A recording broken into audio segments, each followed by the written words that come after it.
A woman walked into a utility relief office with a master's degree folded inside her canvas bag and a 7-year-old son gripping two of her fingers like he was afraid the room might swallow her whole. The intake clerk did not react to the motel address. She did not react to the line that said current income 0. She did not even pause at the 18-month gap in employment. But when she turned to the third page of the file, her hand stopped moving. Stopped. Because what was written on that page did not just explain how Elena Brooks had ended up in a plastic chair asking for emergency heat assistance in the middle of November. It connected her to the woman behind the desk in a way neither of them could have predicted.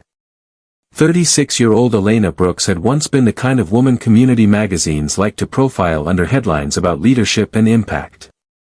Johns Hopkins School of Public Health. Top of her class.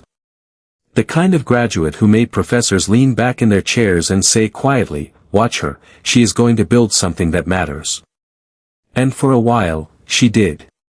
By 30, Elena was a senior program strategist at one of Baltimore's largest hospital systems. Her office overlooked the harbor from the 19th floor of a steel and glass building where the windows caught the late afternoon light and threw it back across the conference table like the city itself was nodding in approval. Her salary was $185,000 a year. Her condo near Federal Hill had polished wood floors and bookshelves lined with policy reports, framed photographs, and the tiny ceramic bird her father had painted for her the summer before he died. She wore tailored coats in winter and sensible heels that clicked across marble lobbies with the sharp rhythm of certainty. Her work bag smelled faintly of peppermint gum, printer ink, and the lavender lotion she kept in a side pocket. Inside it were reports dense enough to stun a door open, a laptop full of models and forecasts, and a fountain pen her father had given her when she received her acceptance letter. It was navy blue with silver trim and his handwriting engraved along the barrel. Build bridges, not walls. Her father, Marcus Brooks, had driven city buses for 23 years and still found time to coach Little League on weekends and help Elena with science fair projects at the kitchen table long after midnight. He had large hands, tired eyes, and a laugh that made even ordinary rooms feel safer. He repeated one belief so often it became part of the architecture of her life. Knowledge can carry you where money cannot. Learn deeply, and no one can shrink your world. Elena carried that belief through scholarship essays typed on library computers, through graduate seminars that stretched late into the evening, through boardrooms where she was often the youngest person and usually the only black woman in the room. She carried it into public health because she believed systems could be made kinder if enough smart, stubborn people insisted on it. She designed maternal wellness programs, expanded community outreach clinics, and built grants that brought preventive care into neighborhoods the hospital system had ignored for decades. She specialized in access gaps, the hidden places where care broke down before people even reached a doctor. Transportation failures. Insurance confusion. Language barriers. Utility shutoffs that made home oxygen impossible. She understood the chain reaction that happened when one bill went unpaid and everything else started collapsing behind it. She could explain structural vulnerability in a PowerPoint slide with color-coded arrows and footnotes. She could quantify hardship in charts and turn human pain into budget language that executives would approve. She just could not recognize the early signs of danger inside her own home. Calvin Reed entered her life with the polished calm of a man who had spent years studying what people wanted to see. He was 43, a commercial contractor with municipal contacts, clean cuffs, warm eyes, and the kind of voice that made every promise sound pre-approved by the universe. They met at a foundation dinner for urban health equity. He asked smart questions about her work. He listened like her answers mattered. When he walked her to her car, he remembered the name of the neighborhood clinic she had mentioned 40 minutes earlier. Elena noticed that. She mistook attention for character. They dated for 3 years. Calvin was patient, generous in public, graceful in the small performances that make people say you are lucky. He sent flowers to her office after difficult presentations. He charmed her friends. He won over her aunt. He folded laundry without being asked. He learned how she liked her coffee and how silence settled on her face when she was worried. When he proposed, it was with a sapphire ring under string lights on a rooftop, the skyline glowing behind him as if a city had agreed to witness the moment. At the wedding he raised a glass in front of 160 guests and said, "Everything I build with you now." People clapped. Elena cried. Everybody believed him. Elena believed him most of all. The first warning sign arrived disguised as care. 2 months into the marriage, Calvin suggested they streamline the finances. One online dashboard. One filing system. One person handling taxes, contractors, insurance, auto pay, mortgage, investment accounts, and the endless paperwork of adult life. "You already carry enough," he told her, rubbing her shoulders while she answered work emails at midnight. "Let me take the boring weight so you can focus on changing lives." It sounded like partnership. Elena, the woman who had spent years mapping how vulnerability grows in the quiet spaces people ignore, handed over the passwords. Because knowledge is not the same thing as suspicion. Because love, when it wants to, can turn blind spots into beliefs. When their son Jonah was born, Elena stepped away from work for what was supposed to be 6 months. Jonah arrived early, lungs delicate, weight low, tiny chest working harder than it should have to. There were specialists, nebulizers, follow-up appointments, and long nights sitting upright in a rocking chair counting the seconds between coughs. 1 month became 3. 3 became 9. Then came recurrent infections, then speech therapy, then the decision no spreadsheet can make for you but every mother feels in her bones. She resigned. Calvin called it temporary. "Take the time," he said. "We can afford this. Our family comes first." But while Elena was measuring liquid medicine in the glow of a stove light at 2 in the morning, Calvin was redrawing the map underneath her feet. He added her as guarantor to 2 business lines of credit she never saw. Shifted deed language on a rental property they had purchased together. Used her digital signature on vendor forms for loans tied to projects that later failed. Moved household reserves into LLC accounts with names bland enough to slide past attention. Then he missed payments strategically. Not enough to trigger panic at once. Enough to stain everything slowly. He never yelled. He never slammed doors. He never left bruises. He moved numbers. He moved access. He moved reality one line at a time. By the time Jonah learned to say dinosaur and ambulance and blue, Elena's credit score had dropped more than 300 points and she had no idea. She thought the late notices came from clerical mistakes. Thought the bank error on a pharmacy purchase was a temporary freeze. Thought the missing tax refund was an administrative issue. Every explanation Calvin offered fit neatly enough to postpone alarm. There is a contractor dispute. There is a hold on one account. There was identity theft at the office. You know how messy the systems are. She knew how messy systems were. That was part of why she believed him. The discovery came on a rainy Wednesday so ordinary it felt insulting afterward. Elena was trying to enroll Jonah in a private respiratory therapy program recommended by his pediatric specialist. The receptionist took her insurance information, put her on hold, came back 2 minutes later, and spoke in the careful voice people use when money enters a conversation that should have been about health. "Ms. Brooks, there seems to be an issue with the secondary payment account on file." Elena opened the hospital billing portal that night after Jonah fell asleep.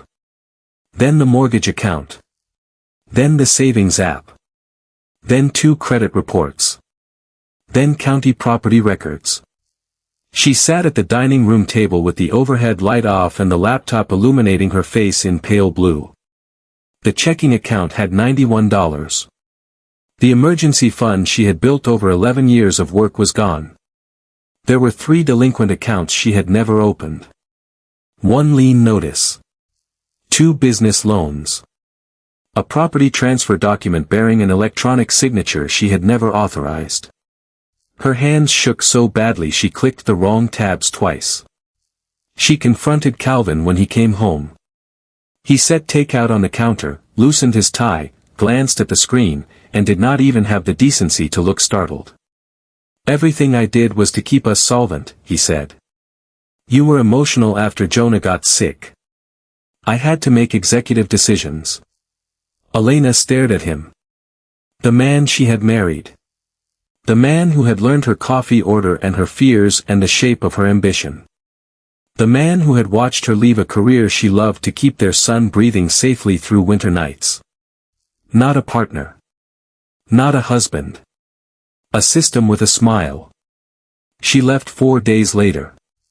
It was almost dawn. Jonah was half asleep in his coat, his stuffed fox tucked under one arm. Elena packed one rolling suitcase, one backpack of medications, 2 folders of documents, and the master's degree she had once framed in walnut and hung above her desk. She slid it into her canvas bag not because it would help, but because it was the last artifact she owned from the woman she had been before all her coordinates were rearranged. The motel on Route 40 smelled like old carpet, bleach, and reheated noodles. The first room had a heater that rattled like loose change in a jar. The second room had water stains on the ceiling and a lamp with no shade. Jonah asked if they were on vacation. Elena smiled so hard her face hurt and said, "Just for a little while, baby." The first night after he fell asleep, she sat in the bathroom with the fan on and cried into a towel so he would not hear. She called attorneys. 7 in 12 days. 3 had prior business ties to Calvin's companies. 2 said the matter was too complex without a large retainer. 1 never returned her message after learning she had no liquid funds. 1 offered a consultation and then suggested reconciliation because litigation would be costly and emotionally draining for a child. She ended that call before he finished the sentence. Weeks became months. Elena applied for work each morning from motel Wi-Fi that dropped every 11 minutes. Her resume carried prestige and awards and a gap that hiring panels treated like damage. She had left the workforce for caregiving. She had a son who still needed medical support. Her credit report, pulled by landlords and some employers, looked like negligence rather than sabotage. Every door she should have been able to open seemed to seal as she approached it. She sold the sapphire ring. Calvin had paid $12,000 for it. The jeweler offered $900. Elena took it because Jonah needed inhaler refills and the motel manager had already slipped a second warning under the door. One cold night, Jonah sat cross-legged on the bed, lining crackers up in a row like train cars. He looked up and asked, "Are we staying here until Santa can find us?" Elena turned away so he would not see her face break. She said, "Santa has a map for everybody, sweetheart." Then she went into the parking lot, stood between 2 dented sedans under a broken security light, and tried to remember what certainty had once felt like. A week later she took the degree out of her bag while Jonah played with a paper cup in the motel room sink. She unfolded it carefully. The embossed seal. The heavy paper. Elena Brooks. Master of Public Health. Her father's words came back to her, softer now, almost unreachable through the static of exhaustion. Knowledge can carry you where money cannot. Learn deeply, and no one can shrink your world. But a man had taken her accounts. A system had taken her housing. A credit report had taken her options. And this beautiful expensive document could not buy groceries, could not keep the heater running, could not guarantee her son one stable address long enough to make friends. For the first time in her life, Elena doubted her father's faith. Then she folded the degree and put it back in the bag like tucking away a letter from someone she missed too much to reread. And the next morning, she took Jonah's hand and walked into the utility relief office on North Avenue. The building smelled like floor wax and burnt coffee. Fluorescent lights buzzed overhead. A television in the corner played a muted daytime talk show with captions nobody was reading. Plastic chairs lined the wall, blue and bolted to the floor. A red digital display blinked numbers forward with mechanical indifference. Elena took ticket 86. The screen read 52. She sat beside Jonah near a cracked potted plant by the back wall. He swung his sneakers without reaching the floor and asked if this was another doctor place. Sort of, baby, she said. We are waiting our turn. He accepted that. Children accept the architecture of adult hardship long before adults admit it exists. He found a blank page at the back of a brochure and started drawing a fire truck with a green ladder because accuracy is not the point when you're 7 and making a world that answers to you. Elena picked up the form. Household members. Current address. Monthly income. Past due balance. Threat of shutoff. Highest education completed. She stared at that line for several seconds, pen hovering over the paper as if the answer itself had weight. Then she wrote it. MPH Johns Hopkins Bloomberg School of Public Health. The words looked absurd there. A graduate degree on an emergency assistance form.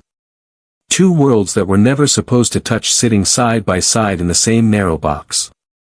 It felt like wearing silk to a flood. The woman next to her glanced over. She was maybe 60, knit hat, arthritis hands, expression tired enough to be honest. First time, she asked. Elena nodded. The woman gave a small sound somewhere between sympathy and recognition. Everybody hates the first time, she said. After that you just learn help is still help even when it arrives in ugly rooms. Elena looked down at the form and said nothing. The hours dragged. 59. 64. 71.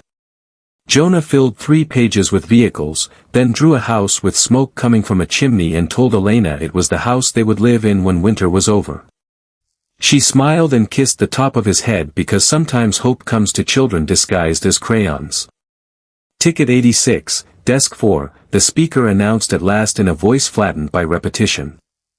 Elena stood, smoothed the charcoal coat she had bought at a consignment store years earlier, lifted her bag, and took Jonah's hand. She had stopped caring about almost everything from her old life.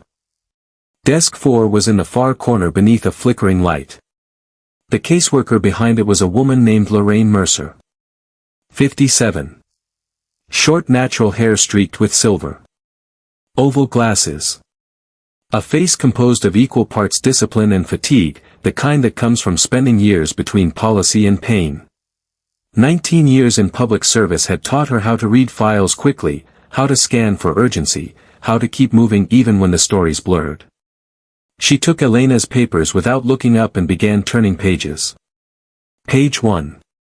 Household data. Page 2. Utility notices and income history. Page 3. Lorraine's fingers froze. Her eyes fixed on a line halfway down the page. She read it once. Then again. Then she lifted her head and looked fully at Elena for the first time. You are Elena Brooks, she said. Elena blinked. Yes. The Elena Brooks who worked on the East Harbor Maternal Transit Project. The name hit her like a light switching on inside a dark room she had forgotten existed. 6 years earlier, Elena had led a hospital-backed initiative that funded evening van service for pregnant women in neighborhoods with poor bus access. It had been one program among many. Important, yes.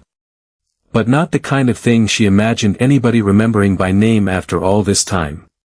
How do you know that project? Elena asked. Lorraine put the file down carefully. Removed her glasses.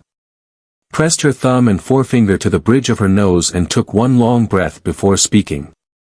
Because 6 years ago, my daughter Nadine was 26 years old and 7 months pregnant. She had a high-risk pregnancy, no car, no reliable family support, and a supervisor who cut her shifts every time she asked for time off for appointments. The bus route from our block to the clinic required 2 transfers and 90 minutes each way. One missed connection meant one missed appointment.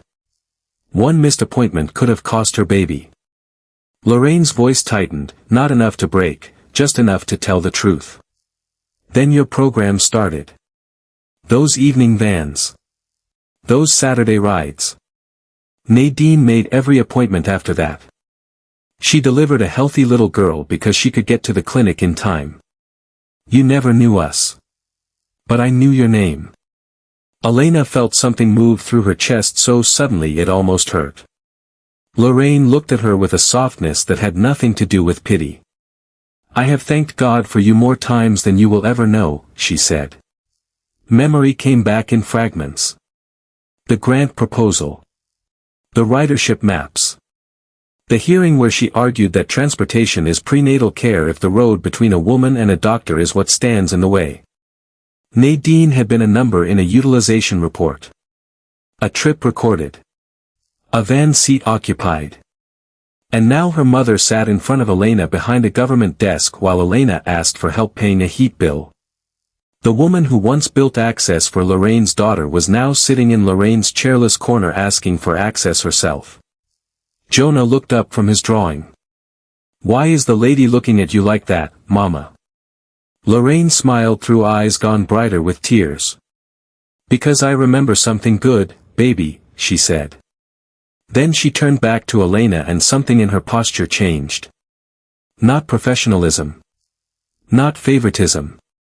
Purpose. I sat in those chairs too, Lorraine said quietly. 21 years ago. Different building. Same lights. Same forms. I had 2 children, a shut-off notice, and a husband who left behind every debt with my name misspelled on half of them. People think these offices are where stories end. They are not. They are where some women come to gather enough air to keep going. Elena's throat tightened.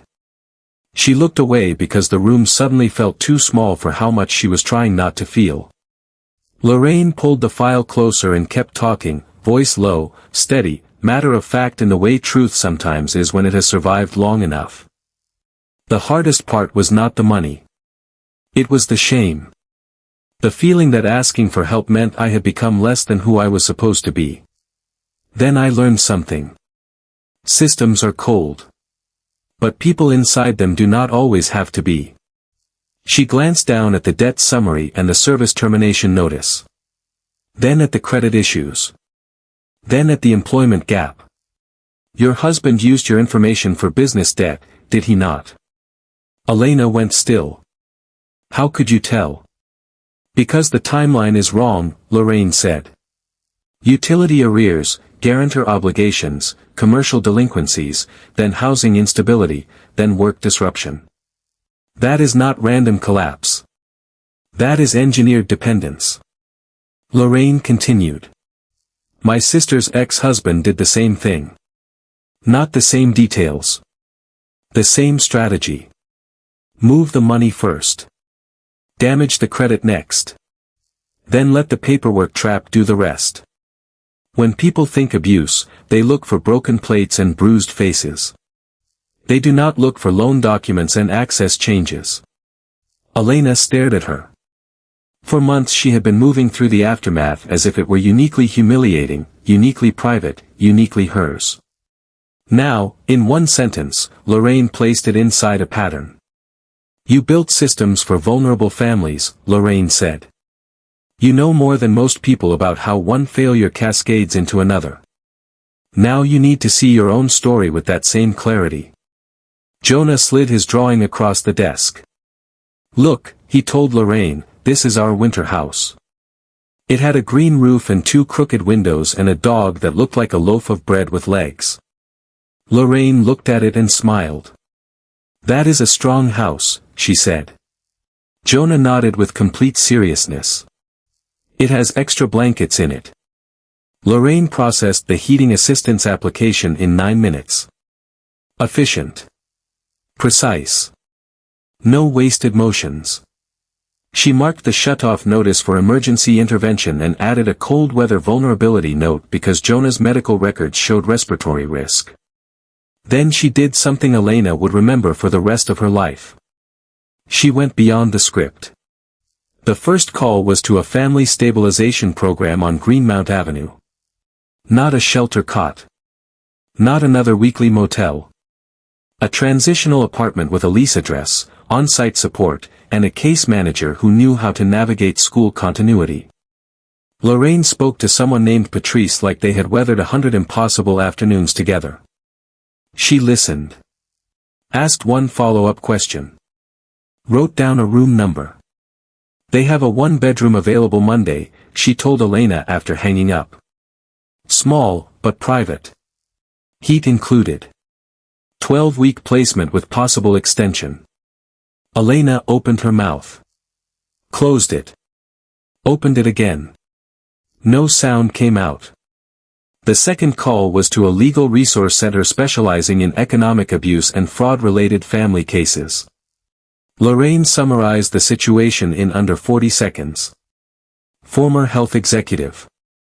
Forged guarantor debt. Property issues. Minor child. No liquid access. She listened, nodded once, then wrote another note. Intake can see you Thursday at 10:30. Bring every statement, every notice, every digital record. Do not organize it to make it look neat. Bring the mess so they can see the pattern. Third call. A community workforce fellowship connected to the city health department. Contract role to start.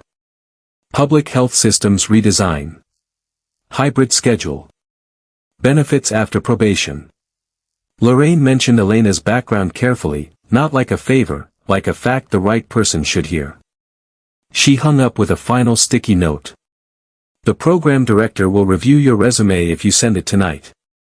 Use my desk email and I will forward it. Elena sat holding the sticky notes as if they might dissolve in her hands. Jonah pressed against her side, bored now, asking if they could get soup afterward. She looked at Lorraine and said the only thing she could find inside herself. You did not have to do all this. Lorraine put her glasses back on. My job is to process a form, she said. My purpose is to remember there is a person attached to it. That night Elena sent the resume from the public library because the motel Wi-Fi had failed again.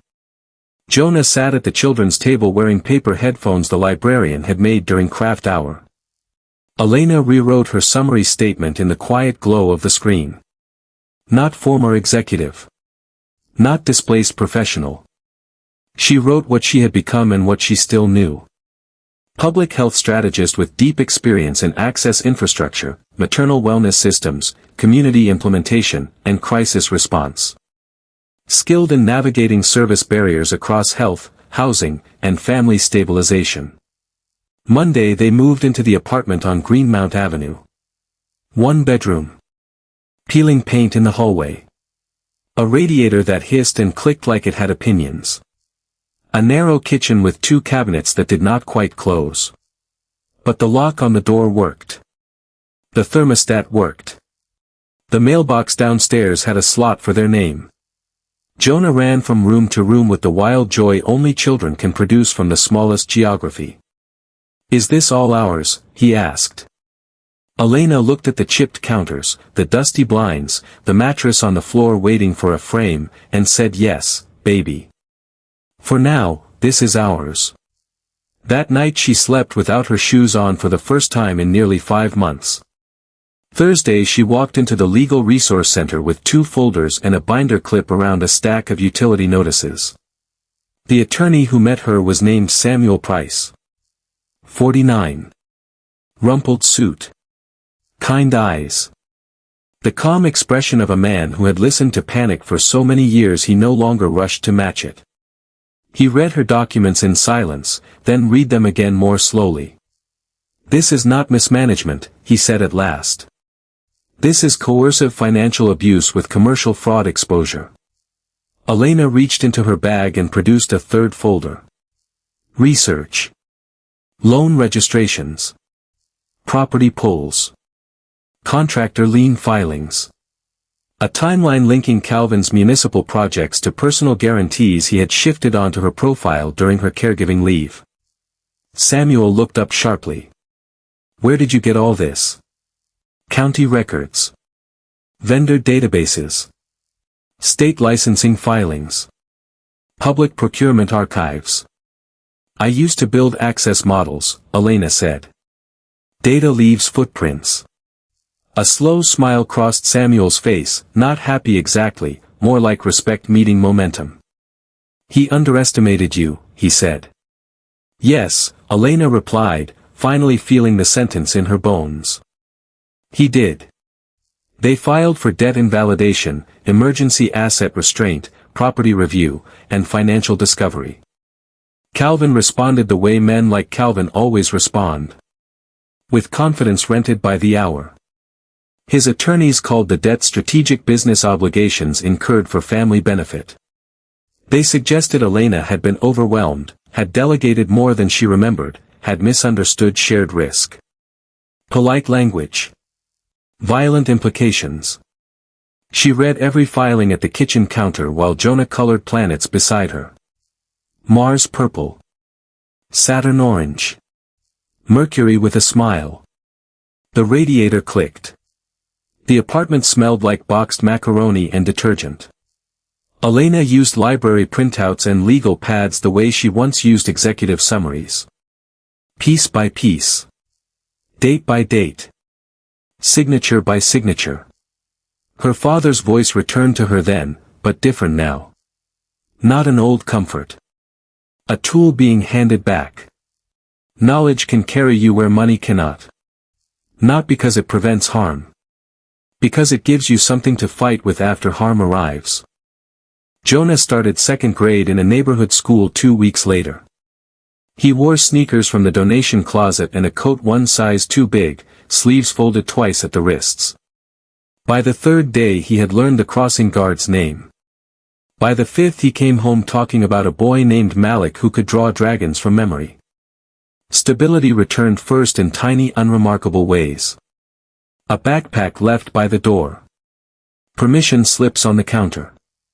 Cereal bowls in the sink. A child arguing about bedtime because he finally believed there would be another one tomorrow. One afternoon his teacher sent home a worksheet titled My Family Home. Most children had drawn houses with gardens, pets, and television sets. Jonah showed an apartment building with smoke rising from one chimney and a bright square of yellow in one upstairs window. Inside that window he drew 2 stick figures at a table. One big. One small. Underneath he wrote, "Me and Mom have soup when it is cold." Elena held that paper in the kitchen until the edges bent. Then she taped it to the refrigerator with blue painter's tape she found in the junk drawer. Because it was evidence. They were no longer drifting. The email from the City Fellowship arrived on a Thursday at 6:14 in the evening. Interview invitation. Elena pressed the phone to her chest for 1 full second before opening it again to make sure the word stayed there. The role was smaller than her old one. 6-month contract. Public health access redesign for maternal and pediatric continuity programs. Salary modest. Possibility of extension uncertain. She said yes before fear had time to reorganize itself. The interview panel was 3 people seated around a rectangular table in a municipal building with buzzing lights and terrible coffee. They asked about strategic implementation, cross-agency coordination, barriers to service access, and crisis adaptive design. Elena answered with the clarity of someone whose expertise had recently been dragged through fire and come out harder. Then the panel director asked the question that mattered. Why do you want this work now? Elena thought of every polished response she could offer. Then she told the truth. Because 5 months ago I sat in a motel room trying to decide whether to pay for heat or medication for my son. Because I spent years designing systems for families in crisis and then became one of those families. Because access looks different when it is no longer a theory. And because I know exactly how expensive it is when institutions confuse delay with neutrality. The room went still in the way rooms sometimes do when someone stops performing and starts telling the truth. She got the job 2 days later. It paid $64,000 a year. Less than half of what she once earned. More than enough to mean breath instead of panic. The first direct deposit landed in an account with her name alone on it. Elena opened the banking app twice just to watch the number stay where she had placed it. Control, after long enough without it, feels almost louder than joy. The hearing was set for February. Calvin arrived in navy wool, polished shoes, and confidence sharpened by expensive counsel. 3 attorneys sat beside him, their binders tabbed and color-coded. Elena wore a deep gray suit she had found at a second-hand shop and tailored herself with a borrowed sewing kit. Samuel sat to her left. 2 folders. 1 laptop. 1 legal pad. Nothing theatrical. Everything ready. For nearly 4 hours the room filled with the sound of professional language trying to make exploitation sound administrative. Shared exposure. Operational necessity. Implied consent. Household benefit. Samuel answered with records. Elena answered with pattern. Dates. Digital logs. Guarantee timing. Signatures routed during caregiving leave. Utility defaults following controlled transfers. Commercial gains held separately from family losses. Then Samuel introduced something Calvin's team had not expected. A prior civil complaint from a former business partner's spouse in another county, never fully pursued because the woman lacked funds. Same structure. Same sequence. Personal liability shifted. Credit harm. Dependency deepened until litigation became impossible. The judge listened without visible reaction for most of the morning. But judges are like weather. Quiet does not mean nothing is building. When the ruling came, it was clear and devastating. Fraudulent debt obligations assigned to Elena were voided. Asset transfers connected to marital property were frozen pending restoration. A forensic accounting review was ordered across Calvin's related businesses. Temporary support was granted. Referral for further investigation was entered into the record. Calvin did not look at Elena when the judge read the order. He looked down. At his own hands. At the table. At anything except the woman he had assumed would disappear beneath the paperwork. Outside the courthouse Samuel touched Elena's elbow and said, "You did more than survive him. You documented him. There is a difference." Snow was beginning to fall over the courthouse steps, thin and clean and almost invisible until it landed on dark wool. Elena looked out at traffic moving through slush and thought of all the months she had spent believing the worst thing Calvin stole was money. He had not. He had tried to steal perspective. The idea that she was still capable. The belief that systems could still be used against what harmed her. The memory of herself as someone who solved problems instead of merely enduring them. That was what she had recovered. And recovery is not a single moment. It is a sequence. A series of doors you walk through while still shaking. 6 months later, Elena and Jonah moved into a 2-bedroom apartment above a bakery on Harford Road. The floors slanted a little toward the windows. The stove clicked before it lit. The bathroom tiles were older than Elena's career. But there were 2 bedrooms. A deadbolt. A kitchen table from a thrift store. Curtains Jonah chose because they had blue stripes that reminded him of train seats. A lease with one name on it. Hers. Jonah carried a box of books to his new room and announced that the corner by the radiator would be for dinosaurs only. Elena laughed. Real laughter. The kind that rises without asking permission from the body first. At work, she began redesigning referral systems between hospitals, schools, housing services, and utility stabilization programs. Not abstractly. Practically. Intake forms translated into plain language. Shared release pathways that prevented parents from telling the same painful story 4 times to 4 agencies.